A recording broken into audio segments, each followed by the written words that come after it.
सौतेली बहनें। रंगापुर नाम के गांव में शालिनी नाम की एक औरत रहा करती थी। उसे दो बेटियां थी।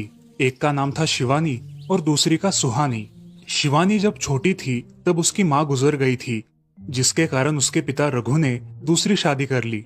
मगर उनका भी कुछ सालों में बीमारी की वजह से देहांत हो गया और इसी वजह से शिवानी के मन में उसकी माँ और बहन के प्रति प्रेम उत्पन्न नहीं हो पाया। शिवानी और सुहानी में हमेशा झगड़ा हुआ करता था।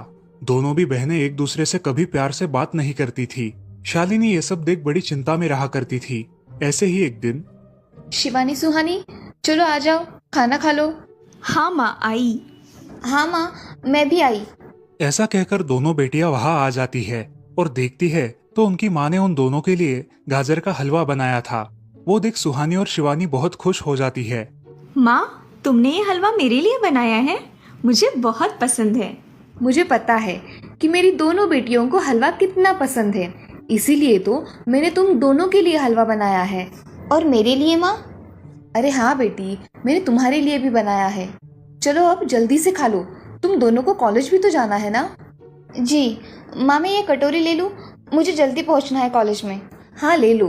और सुहानी, तुम ये वाली कटोरी ले लो। जी माँ। दोनों भी हलवा खाती है और एक दूसरे की ओर बहुत गुस्से से देखकर वहां से चली जाती है। वो दोनों भी कॉलेज में एक साथ पढ़ा करती थी। फर्क सिर्फ इतना था कि शिवानी 3rd ईयर में थी और सुहानी 1st ईयर में। उन दोनों में 2 साल का अंतर था। फिर भी दोनों में हमेशा नोकझोंक हुआ करती थी, जैसे कि वो दोनों एक दूसरे की दुश्मन हो। ऐसे ही एक दिन, दीदी, मेरी कॉलेज की ट्रिप जाने वाली है। तुम्हारी भी ट्रिप जाने वाली है क्या? हाँ, मेरी भी जाने वाली है, मगर मेरा जाने का मन नहीं है। क्यों दीदी? क्योंकि वहाँ पे तुम हो। मुझे भी कोई शौक नहीं है तुम्हारे साथ आने का। मैंने ऐसे ही पूछ लिया। मैं जा रही हूँ। शिवानी और सुहानी एक दूसरे की ओर मुंह फेर कर वहां से चली जाती है। अगले दिन दोनों भी कॉलेज में जाती है। तब उनके टीचर उनसे पूछते हैं, शिवानी, तुम कॉलेज की ट्रिप में आने वाली हो? जी सर, मैं आने वाली हूँ। ठीक है, मैं तुम्हारा नाम लिखवा देता हूँ। जी सर। ऐसा बोलकर टीचर ट्रिप के लिए जाने वाले विद्यार्थियों की लिस्ट बना लेते हैं। घर आकर शिवानी और सुहानी ये बातें अपनी माँ को बताती है। सुहानी, शिवानी, तुम दोनों ट्रिप के लिए जा रही हो, मगर वहां जाके झगड़ा मत करना, नहीं तो ट्रिप पे जाने की कोई ज़रूरत नहीं है। नहीं माँ, हम झगड़ा नहीं करेंगे। हाँ माँ, हम झगड़ा नहीं करेंगे। तो फिर ठीक है, तुम दोनों जाओ। ये लो ट्रिप के लिए पैसे, और बाकी के ये तुम्हारे पास ही रखना। माँ, हम कल जाएंगे और 2 दिन के बाद वापस आएंगे। ठीक है, चलो अब सो जाते हैं, कल तुम दोनों को निकलना है। अब वो सब खाना खाकर सो जाती है। अगले ही दिन सुबह उठकर वो दोनों भी अपने अपने बस में बैठकर ट्रिप के लिए निकल जाती है और इधर शालिनी अपने काम में व्यस्त हो जाती है। ऐसे ही कुछ देर बाद शालिनी को शिवानी का फोन आता है। माँ, हम दोनों यहाँ ट्रिप की जगह पहुँच गए हैं। अच्छा बेटी, तुम दोनों ठीक हो ना? हाँ माँ, मैं रखती हूँ, हमें यहाँ अलग अलग स्पॉट देखने जाना है। ठीक है, और जब वक्त मिले तो फ़ोन कर देना। हाँ माँ, अपना और सुहानी का ख्याल रखना। हाँ माँ। फोन रखने के बाद शिवानी और उसके क्लास के सारे दोस्त वहाँ की एक जगह देखने जाते हैं। सुहानी भी उसके क्लास के साथ एक दूसरी जगह देखने निकल जाती है। सारे बच्चे एक साथ घूमकर वापस आते हैं। शिवानी सुहानी को ढूंढती है, मगर सुहानी उसे कहीं दिखाई नहीं देती। इसीलिए शिवानी को बड़ी चिंता होने लगती है। अरे, ये सुहानी कहाँ रह गई? इसका तो कुछ भी पता नहीं, कहाँ ढूंढूं इसे? तभी शिवानी को सुहानी दिखाई देती है और उसके जान में जान आ जाती है। सुहानी, कहाँ गई थी तुम? मुझे कितनी चिंता लग गई थी तुम्हारी। अरे, मैं यहाँ ही थी मेरी सहेलियों के साथ, मुझे कुछ नहीं हुआ। ऐसा बोलकर सुहानी वहाँ से चली जाती है। दूसरे दिन सब लड़के लड़कियाँ जल्दी उठकर अपनी तैयारी कर लेते हैं और पहाड़ पर जाने के लिए निकलते हैं। वो सब आज थोड़ा घूमकर शाम तक निकलने वाले थे। सब विद्यार्थी एक हिल स्टेशन देखने चले जाते हैं। शाम होने तक उस पहाड़ी का मजा उठाते हैं, लेकिन सुहानी बिना किसी को बताए उस पहाड़ी के एक अनजान हिस्से में चली जाती है। वहाँ का मनमोहक दृश्य देखते देखते गलती से उसका पैर फिसल जाता है और वो वहाँ से नीचे गिर जाती है। शाम हो जाने के कारण सभी विद्यार्थी वहाँ से निकलने लगते हैं और यहाँ सुहानी एक पेड़ के सहारे उस पहाड़ी की चोटी पर लटकी रहती है। शिवानी सभी विद्यार्थियों में अपनी बहन को ढूंढती है, लेकिन वो उसे कहीं नहीं मिलती। सुहानी को ढूंढते ढूंढते शिवानी वापस उसी पहाड़ी के पास आती है और उसे आवाज लगाती है। सुहानी, सुहानी कहाँ हो तुम? दीदी मैं यहाँ हूँ, बचाओ मुझे, मैं यहाँ हूँ। सुहानी की आवाज की ओर जाते ही उसे पता चलता है कि सुहानी पहाड़ी पर लटकी है। ये सब देखकर शिवानी बहुत घबरा जाती है। शिवानी अपनी पूरी ताकत लगाकर उसे ऊपर खींच लेती है। तुम यहाँ क्यों आई थी? अगर तुम्हें कुछ हो जाता तो मैं क्या करती? माँ को क्या जवाब देती? दीदी मेरा पैर फिसल कर मैं वहाँ गिर गई। मैंने बहुत आवाज दी मगर मेरी आवाज किसी ने नहीं सुनी। तुम ढूंढती हुई आई और मुझे बचा लिया। तुम दुनिया की बेस्ट दीदी हो। हाँ सुहानी, चलो अब घर जाने के लिए देर हो जाएगी, बस निकल जाएगी। सुहानी को ऊपर खींचते वक्त शिवानी के हाथ पर बहुत सारे जख्म हो गए थे, इसीलिए सुहानी अपनी ओढ़नी फाड़कर उसके हाथ पे बांध देती है और अब वो दोनों बस के पास चले जाते हैं। क्या हुआ है शिवानी, हाथ से खून बह रहा है तुम्हारे? कुछ नहीं सर, मैं वहाँ पे गिर गई थी, अब मैं ठीक हूँ। टीचर और सारे छात्र गाड़ी में बैठकर घर जाने के लिए निकलते हैं। घर आने के बाद शिवानी सारी हकीकत अपनी माँ को बताती है और वो सब सुनकर माँ दोनों को गले लगाकर रोने लगती है। तुम दोनों एक दूसरे के साथ होते हो, इसीलिए मुझे कोई टेंशन नहीं रहता, मगर मेरी बच्चियों, खुद का भी ख्याल रखा करो। उस दिन के बाद दोनों सौतेली बहनों ने अपने बीच की सब नोकझोंक बंद कर दी और हंसी खुशी सगी बहनों की तरह रहने लगी। दोस्तों, इस कहानी से हमें ये सीख मिलती है कि हम सबको एक दूसरे के प्रति द्वेष की भावनाएं छोड़कर प्यार से रहना चाहिए। चंदनपुर नाम के गांव में चंपा नाम की एक औरत रहती थी।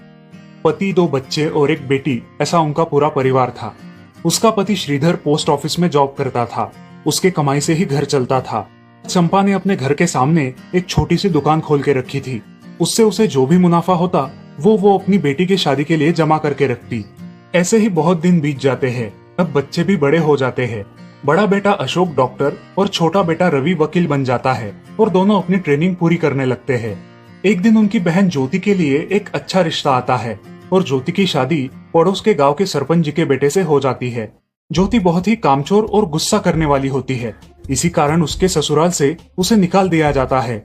वो अपने पति को लेकर अपने मायके रहने आती है। अब चंपा का जमाई दुकान चलाता है और चंपा और ज्योति आराम से वहाँ रहती है।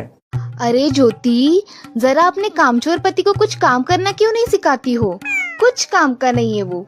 अरे हाँ माँ, उनके पिताजी ने तो उन्हें ही घर से निकाल दिया और हमारे माथे मर दिया। जाने दो, पति है। माँ और बेटी इसी तरह तानेबाजी करती रहती। अब बड़े बेटे अशोक की शादी उन्हीं के गांव के एक लड़की से करा दी गई, लेकिन उस लड़की से भी चंपा बहुत काम करवाती और वो बेचारी सासू माँ का आदर करके सब काम चुपचाप करती थी। एक दिन वो काम करके थक गई और एक जगह पर बैठ गई। ए कामचोर कमला, इतना सारा काम पड़ा है घर में, क्या वो तुम्हारा बाप आके करेगा? चलो उठ, काम कर। हाँ हाँ माँ जी, करती हूँ।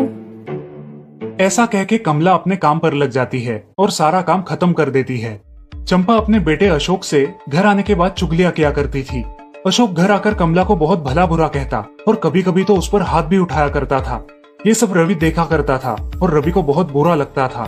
अशोक मारने आता तो रवि बीच में पड़ जाता और माँ बाप को डांटता था और वही झगड़ा खत्म हो जाता था। ऐसा बहुत दिन चलता रहा। रवि को रंजना नाम की एक लड़की बहुत पसंद थी, जो कि एक न्यूज रिपोर्टर थी।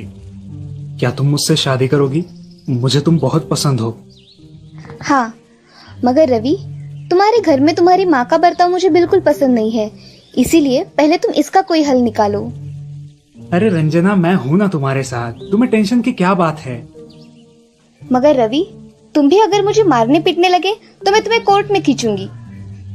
अरे हाँ बिल्कुल, वो तो तुम्हारा अधिकार है। अगले दिन रवि अपने घर में रंजना के बारे में बताता है। रवि की माँ चंपा उसे साफ मना कर देती है। रवि, तुम्हें कुछ समझ आता है या नहीं? अपनी बिरादरी की लड़की से शादी करो बेटा।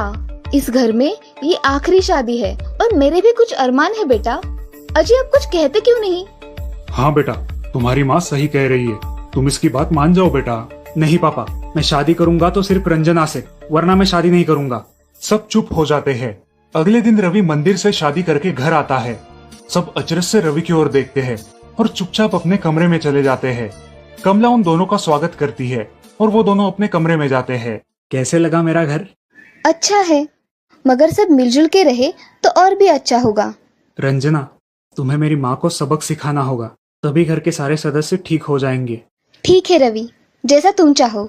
अगले दिन रंजना अपने घर के मंदिर में पूजा करने जाती है। तभी रुको, मेरे भगवान के मंदिर में तुम मत आओ, जाओ यहाँ से। ये कहकर सास रंजना को वहां से भगा देती है और घर के किसी भी काम को करने से मना कर देती है। तब क्या माँ जी, आज से मैं इस घर की बहू हूँ। इस घर पे मेरा भी उतना ही अधिकार है जितना कि आपका। क्या बोल क्या रही हो? निकल जाओ मेरे घर से। खबरदार अगर हाथ भी लगाया तो। पता है ना, मैं न्यूज रिपोर्टर हूँ। रातों रात खबर छाप दूंगी और कोर्ट के चक्कर लगेंगे वो अलग, समझिए आप। सास चुपचाप देखने लगी और उसकी बेटी और ससुर भी देखते ही रह गए। रंजना ने कमला से कहा, दीदी मुझे आपसे काम है, आप मेरे कमरे में आइए। और हाँ, आज से खाना ज्योति दीदी आप बनाएंगी। अरे माँ, तुम कुछ बोल क्यों नहीं रही हो? ये मुझे काम करने को बोल रही है। अजी सुनते हो, चलो मेरी मदद करो। हाँ आता हूँ। ज्योति किचन का काम करने चली गई और सास बाहर का काम करने लगी। रंजना कमला को लेकर अपने कमरे में गई और उससे कहा, कमला दीदी, आप कुछ कहती क्यों नहीं? आप चुपचाप सह लेती हो, उसका ये नतीजा है। अब देखो दीदी कैसे काम कर रही है।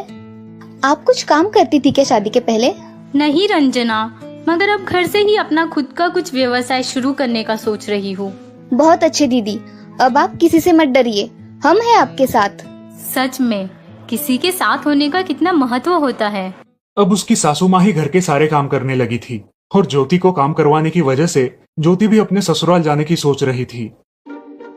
अजी, यहाँ तो काम वाली से भी ज्यादा बुरी हालत हमारी हो गई है। चलो हम हमारे घर चलते हैं, सब है हमारे यहाँ। अरे रे, आप कहाँ चली?